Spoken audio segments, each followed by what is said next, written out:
आज एका भक्तासाठी आम्ही केवळ साक्षीदार राहणार नाही, तर त्याच्या मुक्तीचं कारण बनणार आहोत.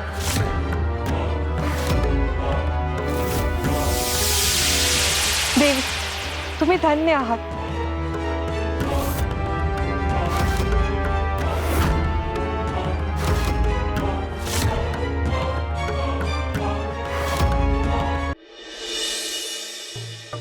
अरे वा, आज तुला आज झोपायची परवानगी मिळाली वाटतं.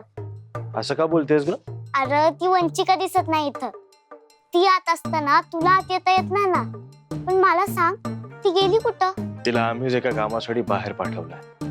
बरं झालं, तिच्या शेजारी झोपलं की माझी झोपच उडून जाते. का बर? अरे घोळती कशी ती, क्या मोठं ना की मला वाटतं की बाहेरचे रानडुक्कर बी उठत असतील. आणि बोलती कशी ती, मी सांगते ना असं करा तसं करा, जणू साऱ्या जगाची राणीच आहे. पण बिचारी काय करणार, तिला कुठं माणसात कसं वागायचं ते कळतं. शेवटी असुरच आहे ना ती. तुला हे माहित होतं? वय काही दिवसांपूर्वी झोपेतच बडबडत होती, मनुष्यांवर राज्य करील, असुर नरेशाला दाखवून देईल, असं काही बाई बोलत होती. तेव्हाच कळालं मला. अगं पण असुरांनी तर तुझ्या आई वडिलांना कैद केलं होतं ना, तुमची वस्ती उद्ध्वस्त केली होती. तरी पण तू तिला या घरात ठेवून घेतलंस. पण मला सांग, ते तिनं केलं होतं का? नाही, आधी मला वाटलं बिचारी संकटात सापडली ना, म्हणून मी तिची मदत केली. आता केलेली मदत परत कशी घ्यायची? अगं पण तिने जर तुला काही इजा केली असती म्हणजे? कशी करणार? तू होतास ना. मला खात्री आहे, तू असताना मला काहीच होणार नाही. तू देव आहेस, माझ्या संग देव असताना मला कसली भीती? तिला बी तूच अडकून ठेवलंस ना. आता तिला सोडून दे, मग आपण दोघंच इथं निवांत राहू. आता मी परत कोणालाही मदत करायला जाणार नाही. तू माझ्या संग आहे, मला दुसरा कोणीच नको.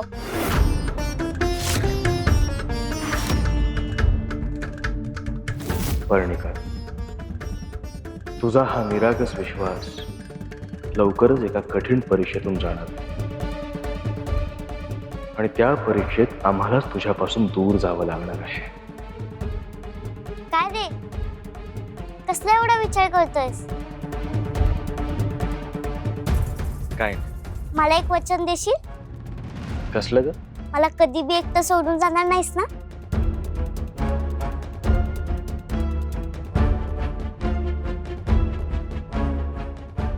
आम्ही तुला वचन देतो की आम्ही तुला कधीच एकटं सोडून जाणार नाही. आता मला लई झोप येते, तू बी झोप. झोप.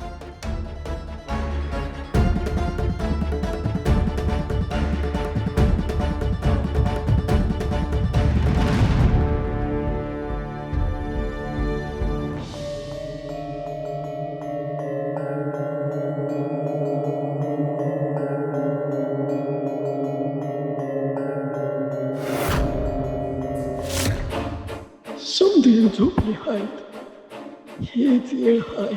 आता कोणी बी थांबवणार नाही. फक्त एक डाव, मग परत येतो आणि कुणाला बी कळणार नाही.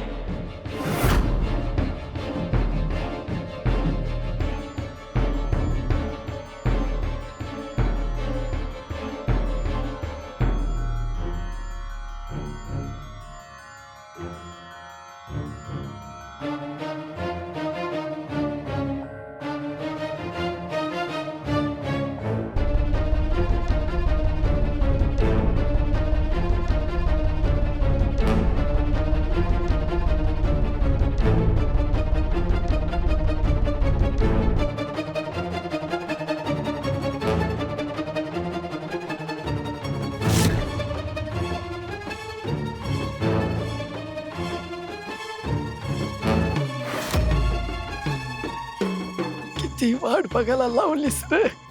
चल, आज असा डाव रंगू की जग बघत बसल.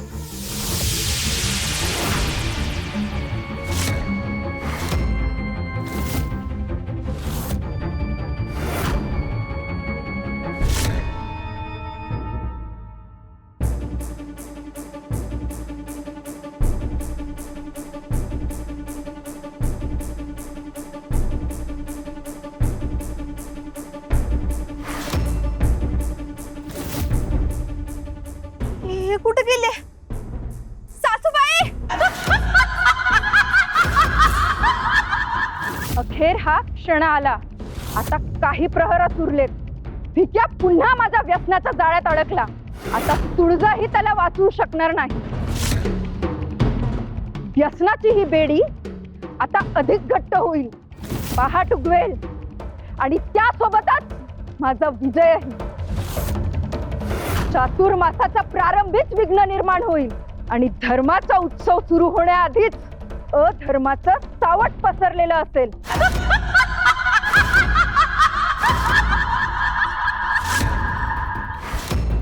तीन विघ्नांचा पराभव झाला, पण अंतिम परीक्षा अजून शिल्लक आहे. व्यसन हे केवळ शरीराला जखडत नाही, ते मनालाही कैद करतं. जोपर्यंत मन स्वतः मुक्त होण्याचा निर्धार करत नाही, तोपर्यंत कोणतीही दैवी शक्ती त्याला संपूर्ण मुक्त करू शकत नाही. आता सगळं काही तुळजेच्या संयमावर आणि भिक्याच्या निर्धारावर अवलंबून आहे.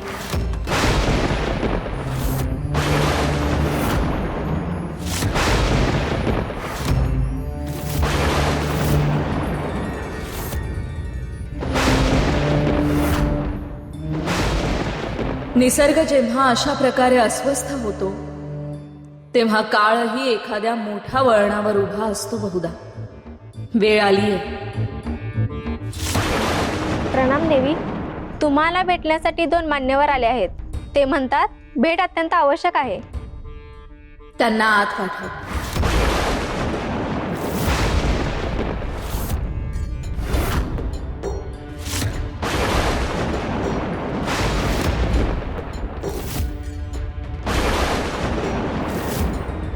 तुळजा,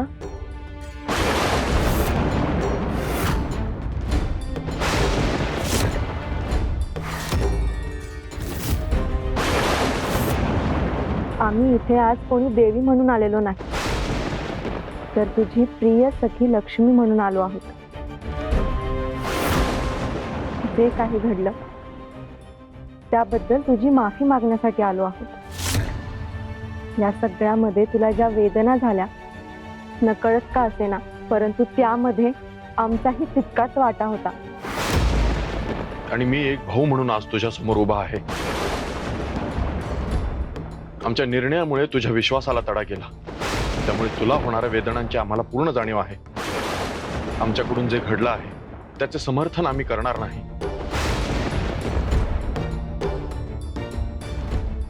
आम्ही केवळ क्षमा मागू शकतो. क्षमा?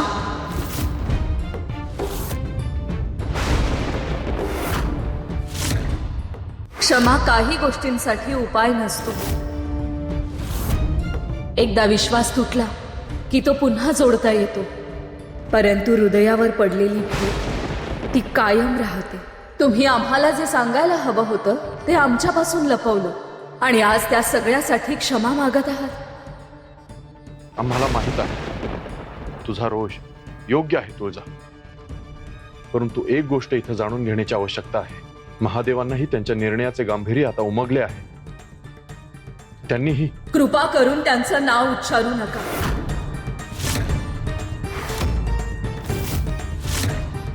तुम्ही आमच्या वैयक्तिक आयुष्यात नकळत पुन्हा प्रवेश करत आहात. जे घडले ते आमच्या दोघांमधले, त्यावर चर्चा करण्याचा अधिकार आता कोणालाही नाही. देवी, आमचा उद्देश तो नाही. देवी,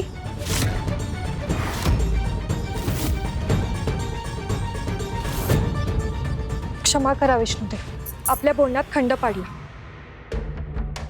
परंतु वार्ताच अशी आहे.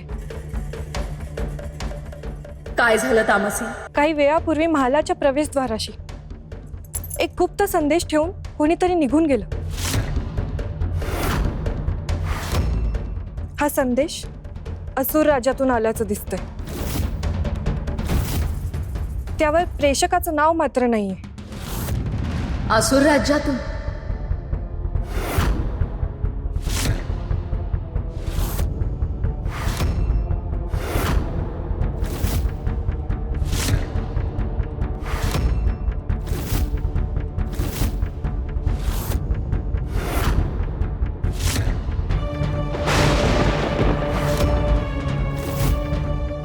तुळजा, काय झालंय?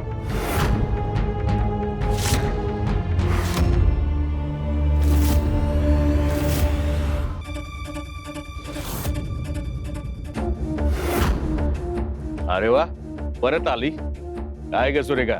परत तेच रडगाणं घेऊन आली का आज काय नवीन घेऊन आली? भुजंग बाबा, चेष्टा करू नका, लई मोठं संकट आलंय. भुजंग, मी पाया पडते तुझ्या. माझा पोरगा घर सोडून पळून गेला, सारी पाठवी घेऊन गेला संग. कुठं गेला, कसा आहे, काय करतोय, कायच ठाव नाही. आता तूच काय तर कर. असं झालं वय. त्या दिवशी तर माझ्यावर लय रागावली होतीस. आमच्या घरात येऊ नगस, तुझ्यामुळे समजा झालं, असं लय काय काय बोलली होतीस ना. आता काय झालं? नाही आली तुझी तुळजा वाचवायला? मी चुकले, मी पाया पडते तुझ्या. तेव्हा रागाच्या भरात काय बोलले ते आठवत बी नाही आता. पण आता मी हात जोडते, माझ्या लेकराला वाचव, या विख्यातून सोडव त्याला. भुजंग बाबा, आम्ही तुमच्या समोर नमतोय. तुम्ही जे सांगाल आम्ही ते करू. फक्त माझ्या नवऱ्याला वापस आणा.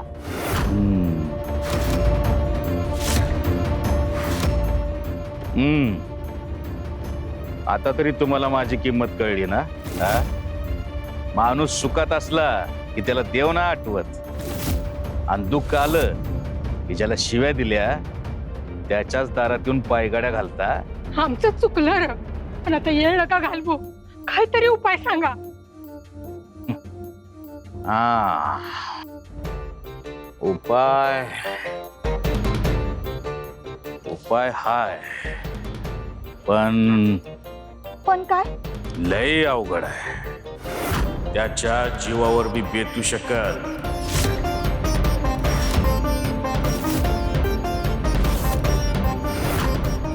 म्या माझ्या लेकरासाठी जीव बी द्यायला तयार आहे.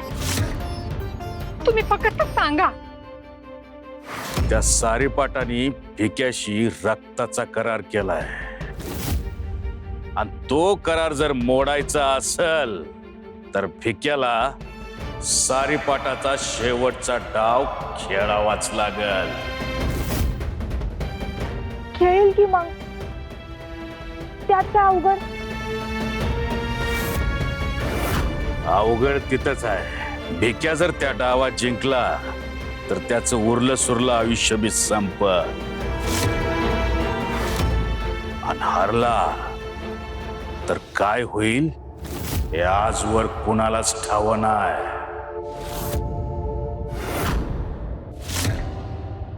म्हणजे दोन्ही वाटानं माझ्या लेकराचा जीव धोक्यात.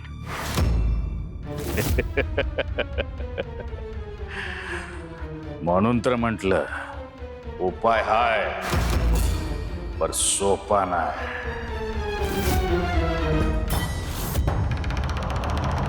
चला, आत्ता खरी गंमत सुरू झाली. जितक्या आशेने या माझ्याकडे आलत्या तितक्याच निराश होऊन परत जातील. कारण हा डाव माझा आहे. भुजंग आहे म्या भुजंग. एकटा का हा भुजंग टसला का समोरचा तिथंच खपला. देवी, काय झालं? तुमच्या चेहऱ्यावर ही चिंता? त्या संदेश पत्रात असं काय लिहिलंय? हा संदेश असुरांच्या राज्यातून आला. कोणी पाठवलाय ते मात्र जाणून बुजून लपवण्यात आलंय. परंतु ह्यातली वार्ता अत्यंत गंभीर आहे. महिषासूर आणि शुक्राचार्य गौतमी नदीच्या परिसरात गेले. तिथे एक दिव्य कुंड आहे. गरुडाने देवांकडून अमृत कुंभ नागांसाठी आणला होता. त्यावेळी त्या कुंडात अमृताचे काही थेंब पडले होते. तेच अमृत शोधण्यासाठी ते निघाले आहेत. अमृत? देवी, जर ते अमृत त्यांच्या हाती लागलं तर संकट अटळ आहे. त्या काही थेंबांपासून पुन्हा अमृत निर्माण करण्याचा मार्ग असुरांना मिळाला तर संपूर्ण असुर जातीला अमरत्व प्राप्त होईल. मग त्यांचा पराभव करणे अत्यंत कठीण होईल. आणि ही केवळ एका युद्धाची गोष्ट नाही, हा संपूर्ण सृष्टीच्या समतोलाचा प्रश्न आहे. देवी, मग वेळ दवडण्यात अर्थ नाही. आपल्याला तातडीने निघायला हवं. देवी, हा संघर्ष आता केवळ तुझा राहिलेला नाही, आम्हीही तुझ्यासोबत येतो. हो तुळजा, यावेळी आम्ही तुला एकटीला जाऊ देणार नाही. संकट खूप मोठं आहे तुळजा, आणि आम्हाला असं वाटतंय की आपण सर्वांनी मिळून त्याचा सामना करायला हवा. नाही, परंतु देवी, नाही विष्णुदेव, ही लढाई आम्हाला स्वतःला लढायची आहे. असुरांना थांबवणं हे आमचं उत्तरदायित्व आहे. आम्ही मदत नाकारतोय म्हणजे आम्हाला तुमच्या सामर्थ्यावर शंका आहे असं नाही. प्रत्येक युद्धाची एक मर्यादा असते, ती मर्यादा आम्हाला स्वतः पार करायची आहे. परंतु अगं वेळ खूप कमी आहे. म्हणूनच एक क्षणही आम्हाला वाया घालवायचा नाही. जर महिषासुराच्या हातात अमृत गेलं तर त्याचे परिणाम केवळ आजपुरते राहणार नाही. अनेक युग त्याची किंमत सृष्टीला मोजावी लागेल, आणि तो क्षण आम्ही येऊ देणार नाही, कोणत्याही परिस्थितीत नाही. ह्यावेळी महिषासुराचा सामना करण्यासाठी आम्हाला स्वतः जावं लागेल.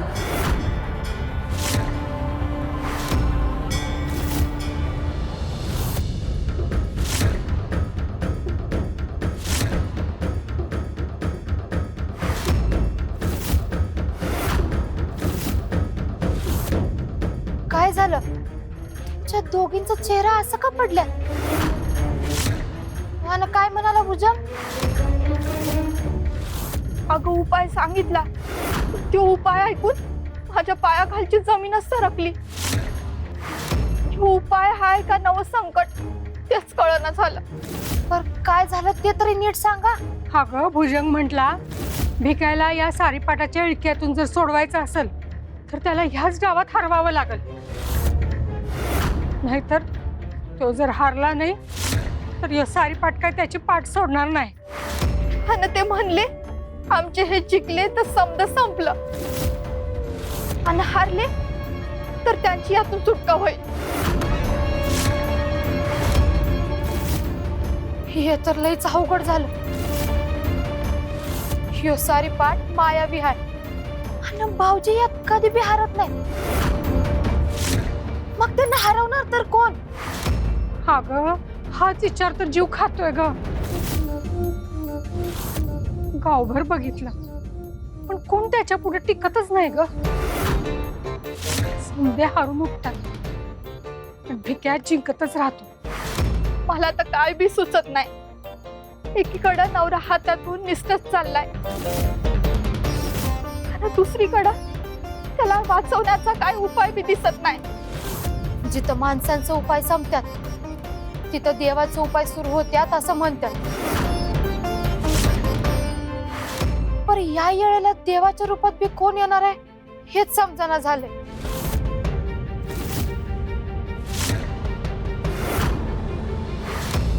तुम्हा दोघांपैकी कोणीही आमच्या बरोबर येणार नाही. महिषासुराला थांबवण्याची वेळ आली आहे, आणि त्याचा सामना आम्ही स्वतः करणार आहोत.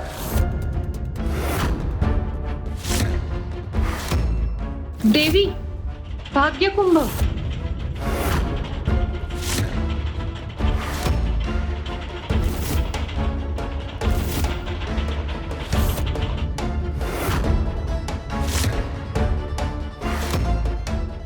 आई तुळजाई, आता फक्त तूच माझ्या धन्याला वाचवू शकते.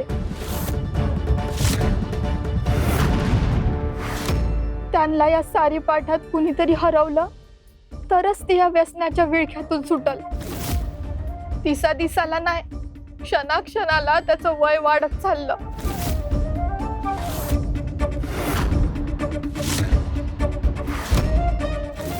आज जर तो अजून एक डाव जिंकला तर कदाचित म्या माझ्या धन्याला कायमच हरवून बसल. तुळजाई, आमची हाक ऐक, आमच्यावर दया कर.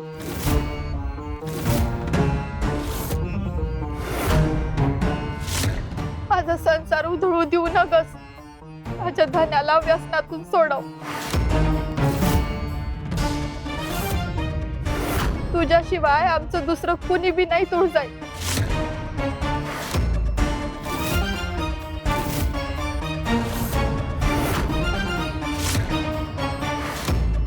देवी, आता तुम्ही काय करणार? एका बाजूला महिषासूर अमृताच्या शोधात आहे आणि दुसऱ्या बाजूला एका भक्ताचा जीव तुमच्या प्रतीक्षेत आहे. दोन्ही कार्य तितकीच महत्वाची आहेत. देवी, आम्ही तुमच्या जीवनात जे हस्तक्षेप केले त्याची वेदना तुम्हाला सहन करावी लागली. ह्या चुकांचे प्रायश्चित्त करण्याची हीच योग्य वेळ आहे. महिषासुराला थांबवण्याचे कार्य आम्हाला करू द्या. यापूर्वीही आम्ही मोहिनी रूप धारण करून अमृत कुंभाचे रक्षण केले होते. यावेळीही धर्मरक्षणाची तीच संधी आम्हाला मिळू द्या. तुळजा, आता नकार देऊ नकोस. यावेळी आम्हालाही धर्मरक्षणासाठीचं आमचं कर्तव्य पार पाडू दे.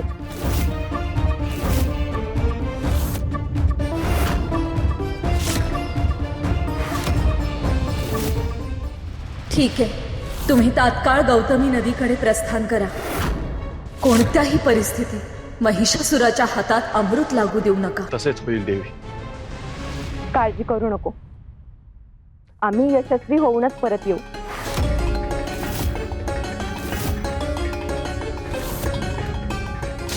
देवी, आता तुम्ही काय करणार? प्रत्येक वेळी केवळ भक्ताला मार्ग दाखवून चालत नाही. काही प्रसंग असे असतात जिथे देवीला स्वतः रणांगणात उतरावं लागतं. भिक्याचा संघर्ष आता शेवटच्या टप्प्यावर आहे. त्याला संकेत देण्याची वेळ संपली. आता त्याला व्यसनाच्या विळख्यातून मुक्त करण्यासाठी आम्हाला स्वतः हस्तक्षेप करावा लागेल.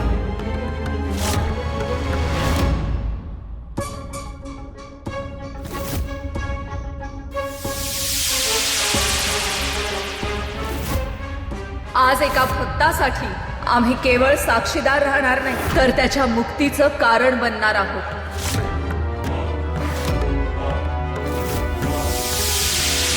देवी, तुम्ही धन्य आहात.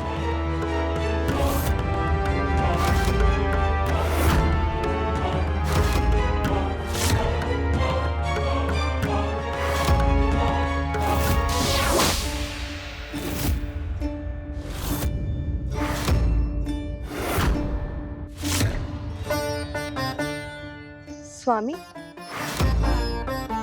आपण या ठिकाणी का आलो आहोत? कारण महिषासूर आणि शुक्राचार्य लवकरच ह्याच ठिकाणी येणार आहेत. आपण हे इतकं खात्रीशीर कसं सांगत आहात? गरुडाने अमृत कुंभ घेऊन उड्डाण केले होते देवी. तेव्हा त्यातील अमृत कण पृथ्वीवर अनेक ठिकाणी पडले. हे त्यापैकीच एक ठिकाण आहे. आणि गरुड माझे वाहन आहे हे आपण कसे विसरलात देवी? म्हणजे अमृतांची ती सर्व ठिकाणे आपल्याला ठाऊक आहेत? होय. मग तुम्ही ती सर्व अमृत स्थळे नष्ट का करत नाही? असं केलं तर सर्वच संघर्ष नाहीसा होईल. नाही देवी, त्या अमृतावर केवळ देवतांचा किंवा असुरांचा अधिकार नाही. नियतीने ते पृथ्वीवर पडू दिलं, कारण त्यावर मानवांचा देखील अधिकार आहे. आज ती केवळ अमृत कणांची स्थळं आहेत. भविष्यात ही स्थळं असंख्य जीवांना आत्मशुद्धीचा मार्ग दाखवतील. असंख्य जण श्रद्धेने इथे येतील, आपल्या अंतःकरणाचं मंथन करतील आणि नव्या जीवनाची सुरुवात करतील. भक्तीचा कुंभमेळा प्रेम. आपल्या सृष्टीबद्दलचा प्रत्येक विचार किती दूरदृष्टीचा असतो हे आम्हाला ठाऊक आहे. परंतु आता नेमकं आपण काय करणार आहात? आणि महिषासुराला नक्की कसं थांबवणार? पूर्वी मी मोहिनी रूप धारण केले होते देवी. असुरांना वचन दिले की अमृत मी स्वतः त्यांच्या हातात देईन. आणि ह्या युक्तीने अमृत कुंभ पुन्हा देवतांच्या ताब्यात आला. परंतु ह्या वेळी तो मार्ग उपयोगाचा नाही. पण का स्वामी? कारण ह्या वेळी अमृत महिषासुराला स्वतःसाठी नको आहे, संपूर्ण असुर कुळासाठी हवं आहे. स्वतःच्या लोभासाठी लढणाऱ्या व्यक्तीला फसवणं सोपं असते देवी, परंतु जो स्वतःपेक्षा इतरांचा विचार करतो त्याच्यावर तीच युक्ती चालत नाही. मग आता कोणता मार्ग उरला आहे? ह्यावेळी मोहिनी नव्हे एक वेगळीच नीती हाताळावी लागणार आहे. एक अशी नीती जी धर्माच्या रक्षणासाठी असेल. आणि या कार्यात मला तुमची साथ हवी आहे देवी. जशी तुमची आज्ञा स्वामी. धर्मरक्षणासाठी जे काही करायला लागेल ते करण्यासाठी आम्ही नेहमीच तयार आहोत. परंतु आम्हाला नक्की काय करायचे आहे?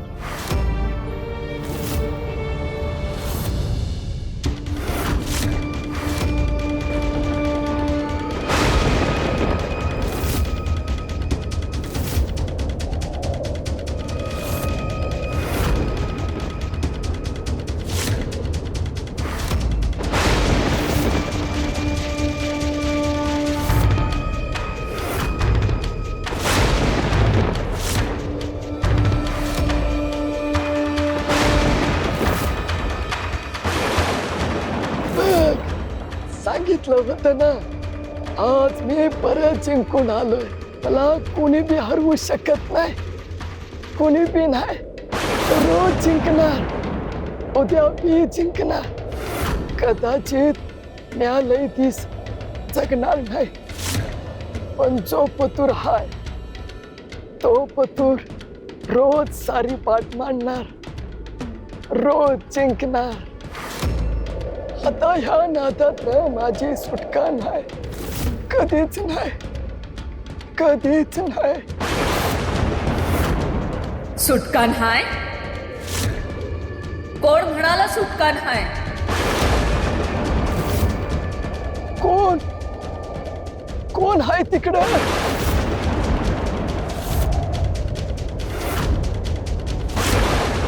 डोळे उघड आणि नीट बघ.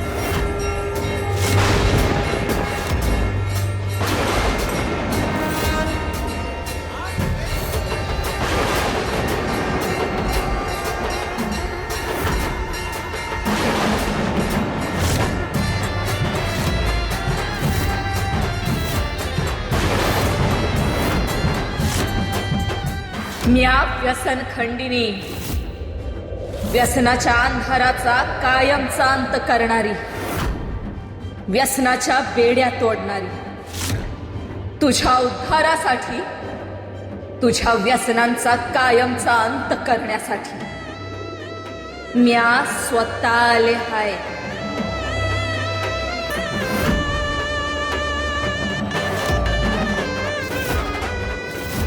आज म्या तुझ्याशी लढायला आलेले नाही, तुझ्या व्यसनांशी लढायला आलेले आहे. आज निर्णय होईल की जय कुणाचा होईल, तुझ्या इच्छाशक्तीचा की तुझ्या व्यसनाचा.